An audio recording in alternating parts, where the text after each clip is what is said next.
Welcome to today's video where we're showcasing the award winners from the 2020 Excellence in Procurement Awards, and we're delighted to be joined here today by the University of Birmingham, who won the category for Best Sustainability Project of the Year.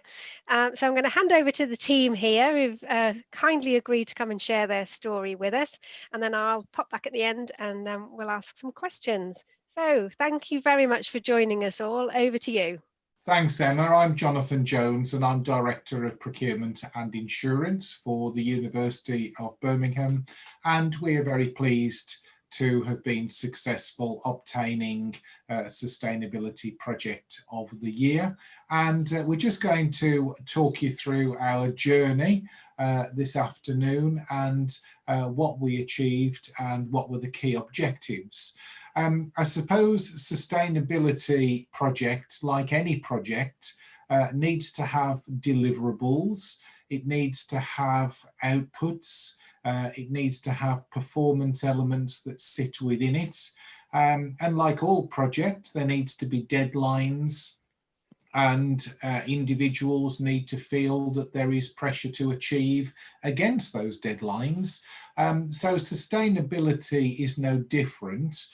For sustainability and sustainability projects to work effectively, there has to be deadlines, outputs, pressure to deliver, and all of the normal things that you would expect to see within an ordinary range of activities.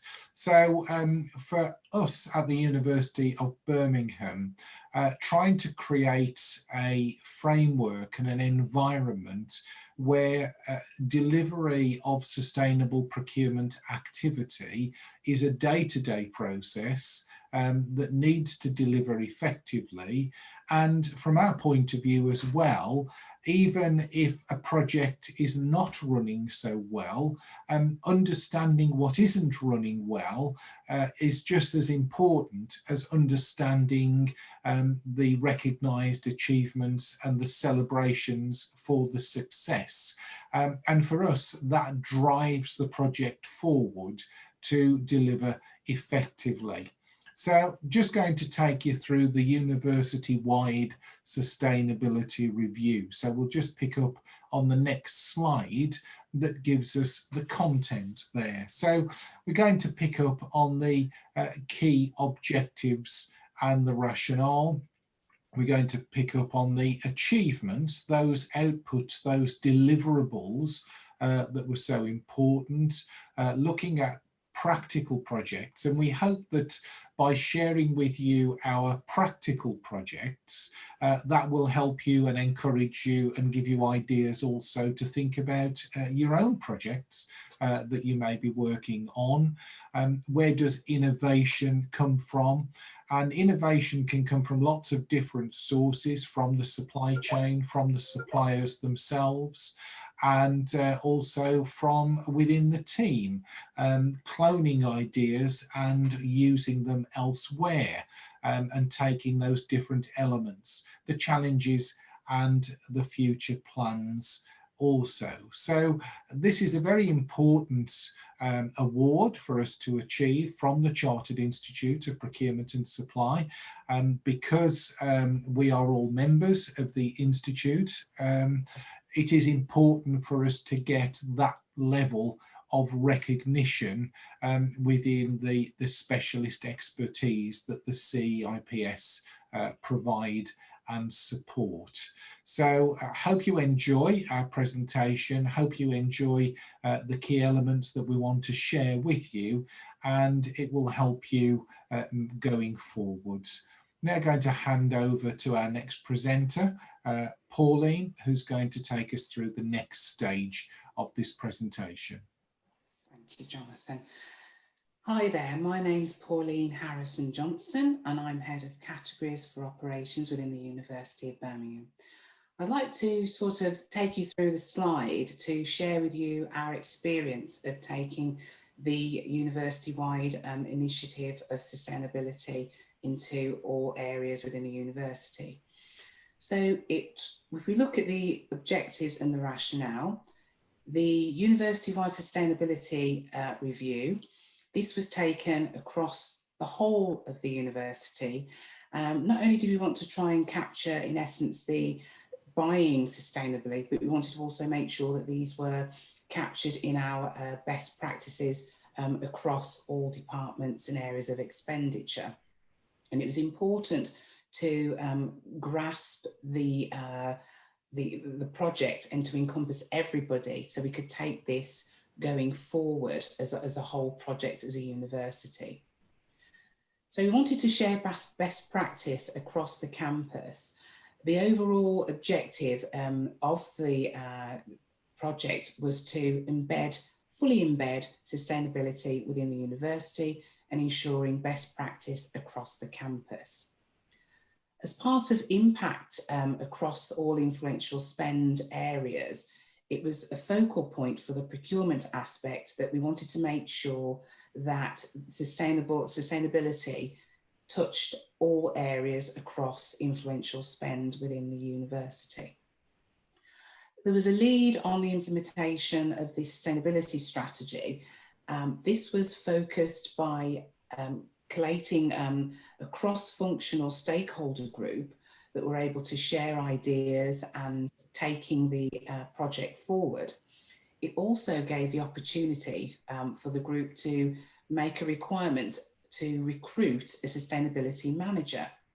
This manager is now in place and works very well across all of the university in working with various initiatives and developing sustainability across the whole of the university.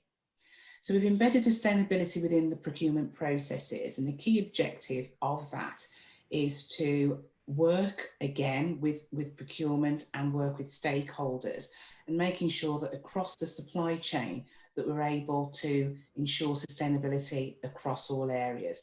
We will touch on that in a few slides going forward. But fundamentally, part of the university's procurement strategy, we wanted to look at the sustainability and ethical procurement as a key objective for the procurement team.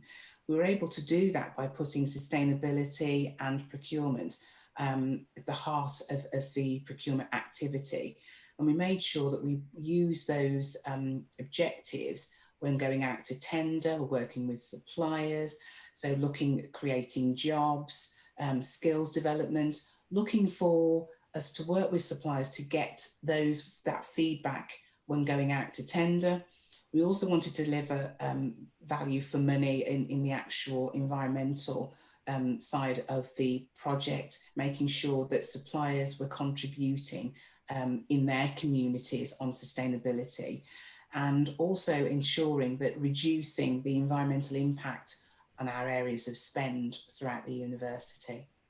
So it was really important to us that we actually captured that in essence, and making sure that message was disseminated across to the rest of the university, and it's working very well. Thank you, Pauline. So my name is Tom Hassan. I am the category manager for the university on behalf of IT. So I'm going to talk you through some of the key achievements we achieved as a university through our sustainability strategy. So there were four key achievements. First of all, we reached up to level 5 on the flexible framework. So the flexible framework is a self-assessment mechanism which universities use to measure their progress on sustainable activity. So we first of all, we applied for level 4, and we was able to achieve this within 4 months. Within 6 months even, level 4, and that showed an enhanced approach to sustainability as judged by the flexible framework.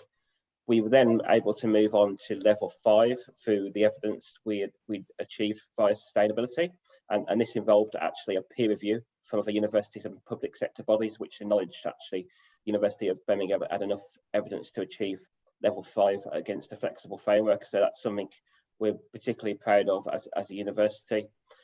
Also, the procurement maturity assessment, which again is a national recognised method for looking at sustainability, and we were able to increase our scores significantly over a 6-year period. When we were measured back in 2013, we were at 27%, and we've quickly moved those scores up to 87% over a 6-year period. So we were able to increase those scores significantly by deploying the sustainability strategy and deploying sustainability right throughout the organisation. Now, one achievement that we're particularly proud of is the CIPS Corporate Ethics Mark. We were able to achieve that in the last 12 months by demonstrating that we were ethical as an organisation and building that throughout our supply chain. So this involved ensuring staff are and suppliers are actually selected based on ethical sourcing policies, and again building that into supply chain management. So we're particularly proud to achieve that as an organisation. And I guess finally we have achieved other awards as well. So at the Conference of University Procurement, known as COOP, we did achieve a sustainability award for that organisation. So we were recognised amongst our university peers for sustainability. We've also won team awards at the Public Sector Finance Awards and the Go Awards. So it's over the last 12 months, it's been a particular proud time for the university, and it's built on our success within the area of sustainability. So those key 4 achievements have really brought our success to the fore. So what have we done to demonstrate sustainability? Well, the specific projects, and I've just cherry-picked a few here, which evidences the university's success when it comes to sustainability. First of all, around managed print, we've been able to reduce our paper consumption and our carbon emissions by using pool printing and more efficient methods of printing in both mono and duplex. So that's one example of sustainability. We've centralised out all our removal services. So all our removals are now done by one portering and transport team, meaning fewer deliveries to campus, and that's led again to sustainability, particularly in the area of CO2. We've also offered a salary sacrifice scheme for low emission vehicles to all of our staff, which has seen a high take up. One thing that we're particularly proud of is the apprenticeship scheme. Now we have at the university over 70 apprenticeships over a range of departments, including 3 apprenticeships, particularly sitting within procurement, who are all studying towards their CIPS qualifications. The computer engineering school at university also has 16 digital apprentices working for Vodafone, which is a tie-in for the university. So we're particularly proud of that as well as a university. We've implemented a furniture reuse scheme with one supplier, so we're not disposing of furniture, we're actually reusing it to the benefits to the environment. There's a couple of other things that we've done as well. So we've appointed a laboratory sustainability officer to look after our laboratory requirements, and we've also conducted a wide-ranging travel survey amongst our 7,400 staff and students, which as a result of that, as I mentioned earlier, that we've implemented single occupancy car usage. We've encouraged cycling to campus and car sharing, and the use of public transport. Naturally, some of those schemes have maybe been affected by COVID, but in normal times we have a high population of our staff travelling to the university on public transport and their own transport arrangements, which has helped again reduce CO2 emissions. So those are just some of the things that we've done as a university around sustainability. There are many more, and we'll continue to build on them. So I'll now hand over to Paul Markham, who's going to talk how the university has been innovative around the area of sustainability.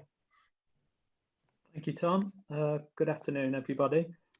Yes, we were keen to look at innovation and how we stand out and how we do things differently.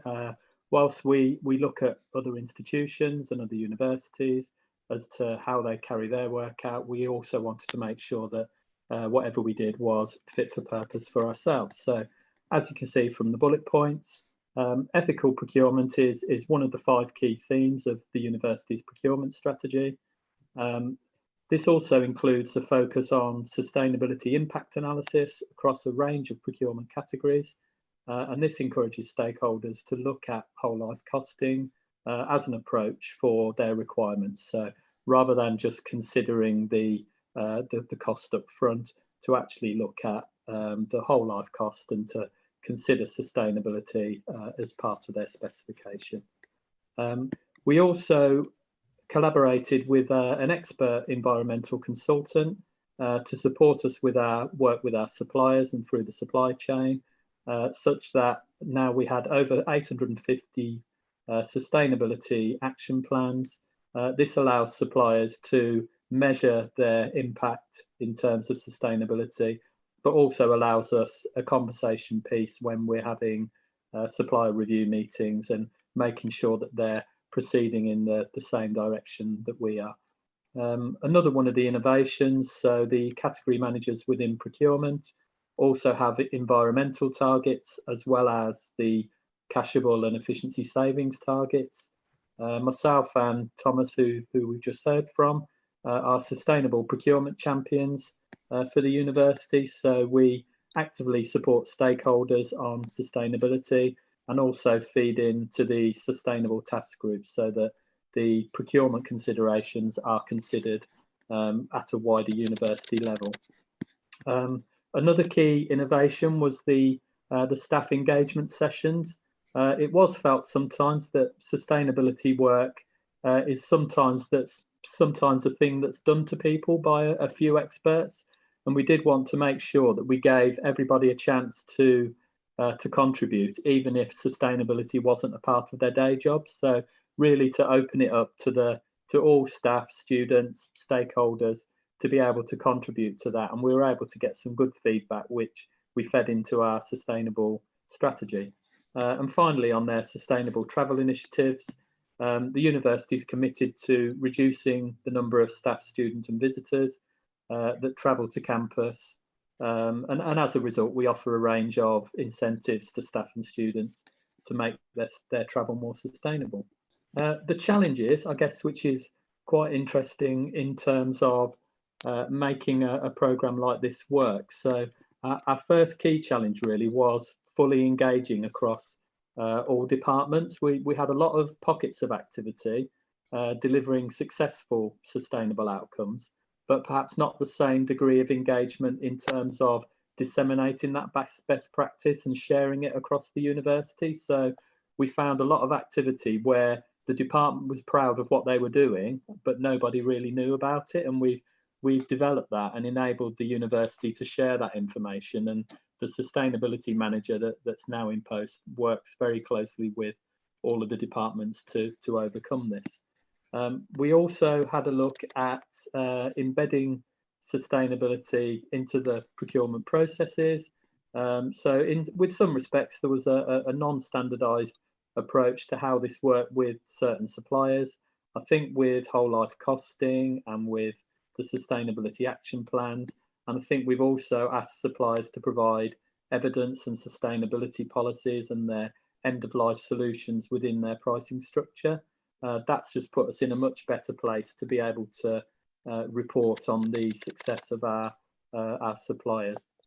And I think finally on the challenges is really the making sure that we all talk to each other and that there is that collaboration across the university that enables us to share and identify that best practice. So we mentioned the university's sustainable task group. This brings together key areas of the university. So this includes transport, procurement, utilities, waste collection, student representatives, health and safety, and facilities, and a number of others that I probably haven't mentioned. And this group helps to coordinate and optimise the good work taking place and supports the development of new initiatives and innovations. And so I'll pass back to Jonathan for the final slide. Thanks, Paul. Just to talk about our future plans, from a structural point of view, we have a large central procurement team. We have a new core system for procure to pay. So we have control of almost 100% of the university's spend. Our procurement spend is circa 300 million per annum. A lot of that will sit within the construction and the infrastructure development, but also significant amounts sit with equipment and research and development and clinical trials, and a whole range of different procurement categories. This means that we have the control of the spend, and because we have control of the spend, we have the opportunity to manipulate that spend, and also use procurement as a strategic instrument of change, so that we can manipulate those supply chain opportunities for the benefit of sustainable solutions. You've obviously seen some of those examples. We also have targets, annual targets around how many sustainable procurement interventions have been achieved and realised. So once again, we can build upon where we've stimulated the market to create those opportunities. Birmingham, of course, is also a huge spender, and we are part of that collegiate community that spends significant amounts of public money within the local conurbation. So there are lots of different opportunities for us to influence from a sustainable perspective what we can achieve and deliver. So as far as our future plans are concerned, we can use all of the tools that we have at our disposal through systems, through performance indicators, through the demographics of our area, to continue to develop sustainable solutions. We tend to like a gateway approach where in effect every procurement that we operate and are commissioned to deliver will have a sustainable procurement gateway within it. So where are those opportunities? It may be creating jobs and skills, it may be different types of packaging and materials, it may be lower energy usage. So it's very much searching for where those opportunities may lie for each procurement that we carry out. But although we do all of that, we are more than happy to learn from the other institutions. We are part of consortia, we are part of wider groupings within the West Midlands community. So where others are carrying out best practice, we are keen to learn from them also, so that this evolves consistently, where we are collectively supporting each other to create those opportunities and make more of their impacts. Continuous improvement. So once again, with our systems, with our processes, with the data and the information that we can now obtain, where do those improvements lie, and what can we do to activate those improvements? So not standing still. Regular benchmarking, the university through the procurement maturity assessment, through the flexible framework, and through other wider methods, we can assess how are we performing in relation to others, and that links in also with learning from others and those opportunities. How do we develop our supply base? So if we have particular areas and frameworks that we can work with, how can we optimize those? So for example, we have areas around chemicals and reagents where we can reconfigure the supply base and the supply chain so that we optimize our development. We have areas around construction framework where we can bring all of those key players together to look at where job creation opportunities may be delivered also, and a whole range of other areas where we're constantly looking at how can we procure differently, how can we configure the procurement differently so that we optimize our supply base. When conditions allow, celebrate our award. We would have liked to have had a huge event, but in the COVID situation, getting everybody together as a group would be very difficult. But not only celebrate the award, but raise the profile of the award that has been achieved, making sure that people are aware of the work that's being carried out, raising the profile of procurement and what procurement can deliver to an organisation, not only through its operations, but strategically as well, and develop our approach in line with challenges and focuses on social value. In the post-Brexit world, there are opportunities around social value and increasing the emphasis on the social value activity. So where do those benefits lie as we go forward with new procurement guidelines, new procurement rules, and new procurement opportunities? Thank you. Great stuff. Thank you so much. Brilliant project. I mean, I was in on the judges' calls when we were discussing, reviewing all of the submissions. And one thing that, well, a few things that really stood out was your strategic, holistic approach to this. I mean, there's so many varied projects that you were working on, and you touched just on a few of them there, but also the collaboration that went on, and that stakeholder engagement, bringing people along on that journey, was really commendable. I mean, the university is a very large, complex organization with lots of different departments, so getting people on board with that journey was really, really great. I mean, you mentioned there, Jonathan, you didn't really get to celebrate in the way that you'd hoped this year. We all hoped to be in our party dresses and our black ties on Park Lane, but I hope you managed to get together somehow and celebrate. What was that feeling like when you were watching live and you found out you were the winners? Oh, it was a really exciting opportunity, and you always hope that you'll win, but you never really believe it until it actually happens. So there's an element of great surprise, there's an element of disbelief, and there's then, of course, an element of great excitement that we have achieved it.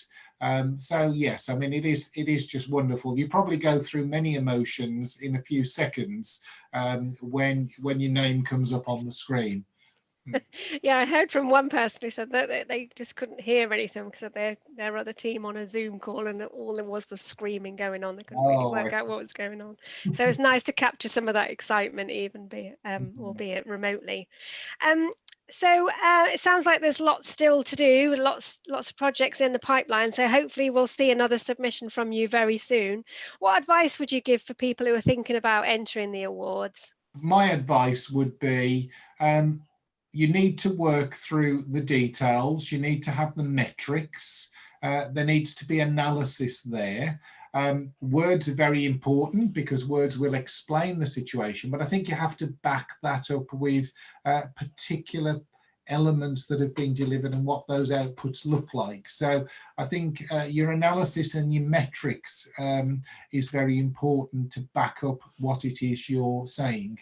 Absolutely. I would say that's a really good tip. So thanks for that, because one of the largest percentage areas of points that you can get is the organisational benefits that have been achieved, and achieve being the key word there. So, I mean, you've got a lot of these projects well underway with some great results, even though there's still lots to do. So yeah, great tip there. Thank you. Hey guys, thank you so much for joining us today and sharing your story. Congratulations once again on being crowned our winners. And I hope this has inspired more people to enter the awards. So thank you very much for joining us. Thank you. Thank you, Emma. Thank you.